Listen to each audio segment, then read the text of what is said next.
السلام عليكم ورحمة الله وبركاته. أهلا ومرحبا بكم وحلقة جديدة من جوه الجول مع يحيى.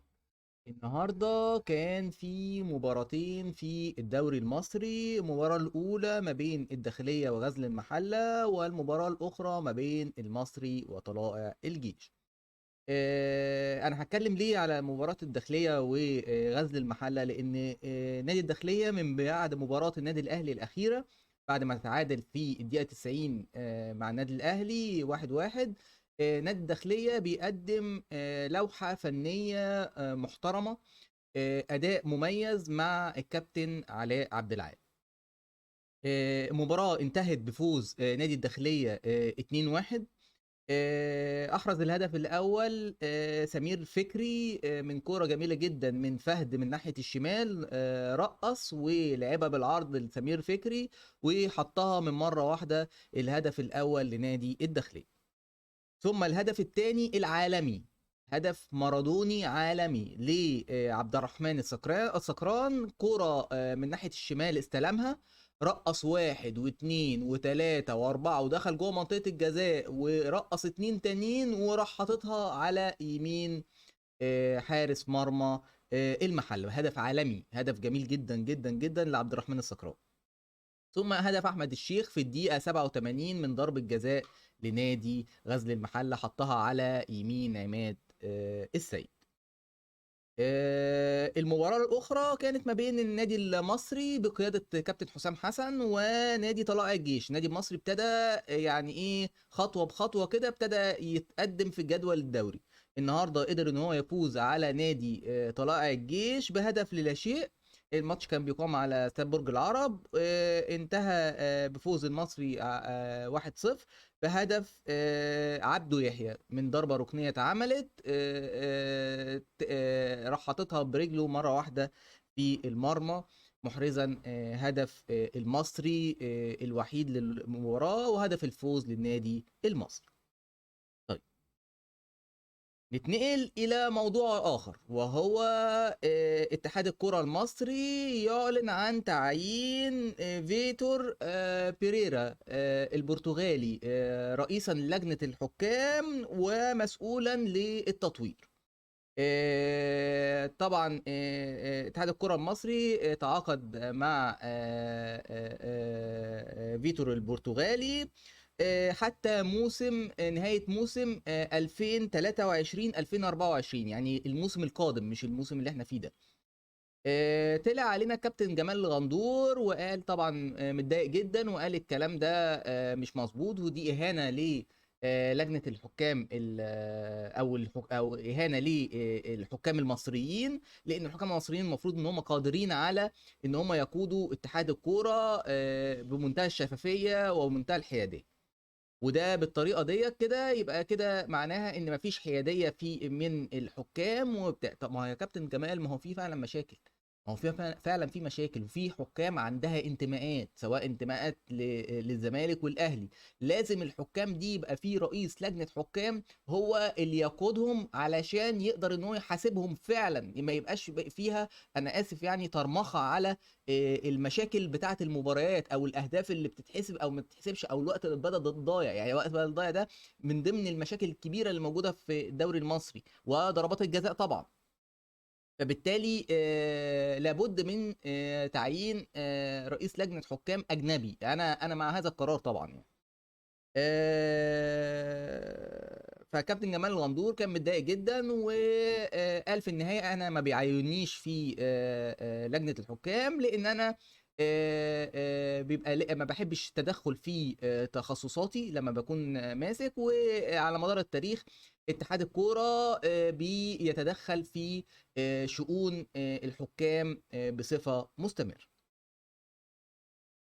نتنقل إلى موضوع آخر، وهو إعلان فيتوريا المدير الفني للمنتخب المصري قائمة المحترفين الأولية لمعسكر مارس اللي هيقام من يوم 20 مارس إلى يوم 28 مارس.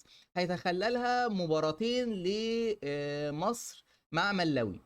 آه، طبعا المباراتين بتوع مصر وملاوي في تصفيات كأس الأمم الأفريقية كوت ديفوار 2024. القايمه ضمت عندنا محمد صلاح من نادي ليفربول، عندنا احمد حجازي من نادي اتحاد جده، عندنا طارق حامد من نادي اتحاد جده، عندنا احمد حسن كوكا من نادي الانيا سبورت التركي، عندنا سام مرسي من ايبويتش الانجليزي، عندنا احمد حمدي من مونتريال الكندي، عندنا مصطفى محمد من نانت الفرنسي، عندنا عمر مرموش من فلوسبورج الالماني، عندنا امام عاشور من ميتلاند الدنمارك. طبعا خرج 2 محترفين من القائمه ديت، وهم محمد النني لاعب نادي الارسنال، ومحمود تريزيجيه لاعب طرابزون التركي للاصابه. عندنا المباراة الأولى ما بين مصر وملاوي يوم 24 مارس في الجولة الثالثة من تصفيات أفريقيا كوت ديفوار 2024.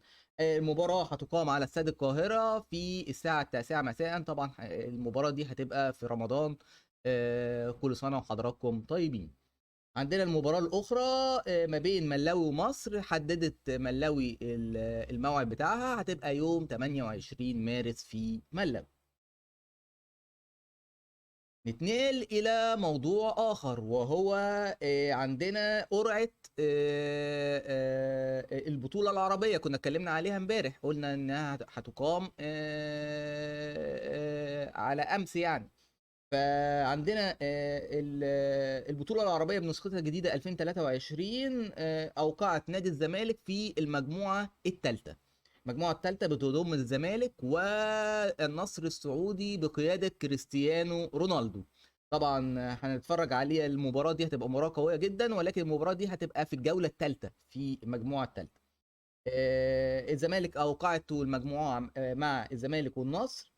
الزمالك والنصر، وعندنا احدى الفرق اللي هتلعب في الدور التمهيدي. عندنا مثلا فحمان العماني هيلاعب الاتحاد المنستيري، الكسبان منهم هيلاعب المحرق البحريني والسيب العماني. هناخد فرقه واحده بس من الاربع فرق دول. وعندنا في الدور التمهيدي الثاني عندنا المريخ السوداني مع تشرين السوري. الناحيه الثانيه هيبقى الشباب السعودي مع القوه الجويه العراقي. برضو الكسبان من الاربع فرق دول هيبقى في مجموعه نادي الزمالك. طيب المجاميع ضمت مين؟ عندنا المجموعه الاولى بتضم الترجي التونسي واتحاد جده السعودي، وعندنا الشرطه العراقي، وعندنا احدى الاربع فرق برضو زي كده مجموعه نادي الزمالك. عندنا احدى الاربع فرق الهلال السوداني والمنامه البحريني. الكسبان منهم هيلاعب الصفاقسي التونسي وقطر القطري. هناخد منهم فرقه واحده مع مجموعه الاولى اللي بتضم الترجي واتحاد جده والشرطه العراقي. المجموعه الثانيه عندنا السد القطري، وعندنا الوداد المغربي، وعندنا الهلال السعودي. على فكره دي مجموعه ناريه. وعندنا احدى الفرق منهم طبعا فرقه مصريه وهي نادي طلائع الجيش. عندنا طلائع الجيش هيلاعب اهلي طرابلس. الكسبان منهم هيلاعب النهضه العماني وشباب الخليل الفلسطيني. هناخد منهم فرقه واحده. المجموعه الثالثه احنا قلناها خلاص، مجموعه نادي الزمالك. عندنا المجموعه الرابعه بتضم شباب بلوزداد الجزائري والرجاء البيضاوي المغربي، واحدى الفرق الاربعه الجيش الملكي هيلاعب الاتحاد الليبي. الكسبان منهم هيلاعب البرج اللبناني اللي هيلاعب الوحده الاماراتي. هناخد منهم فرقه واحده. والرابع فرقه هناخدها برضو من الاربع فرق اللي انا هقولهم لحضراتكم دلوقتي. نوازبو الموريتاني، وهيلاعب شباب الاردن. الكسبان منهم هيلاعب الكويت الكويتي مع شباب الثوره الجزائري. هناخد منهم فرقه واحده. النهارده في مباراه مهمه جدا ما بين نادي الزمالك ونادي الترجي التونسي في الجوله الرابعه في دوري ابطال افريقيا. الزمالك لا بديل عن الفوز النهارده. طبعا الترجي التونسي متصدر المجموعه برصيد 9 نقط. يليه نادي المريخ السوداني برصيد 4 نقط. يليه نادي شباب بلوزداد الجزائري 3 نقط، ثم نادي الزمالك نقطة واحدة.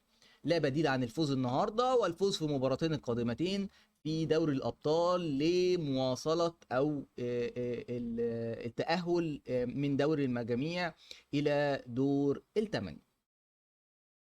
دي مباراة طبعا الفرصة الأخيرة لنادي الزمالك والفرصة الأخيرة لمستر فيريرا، لأن في كلام إن الزمالك ناوي يتعاقد مع تاكيس جونياس. هنشوف هل الكلام ده هيحصل ولا لأ. طبعا تاكيس جونياس الراجل اليوناني اللي كان بيدرب نادي وادي دجلة، طبعا نادي بيراميدز بعديه. دي كانت آخر حاجة معانا النهاردة. نلقاكم في حلقة قادمة من جوه الجول مع يحيى، والسلام عليكم ورحمة الله وبركاته.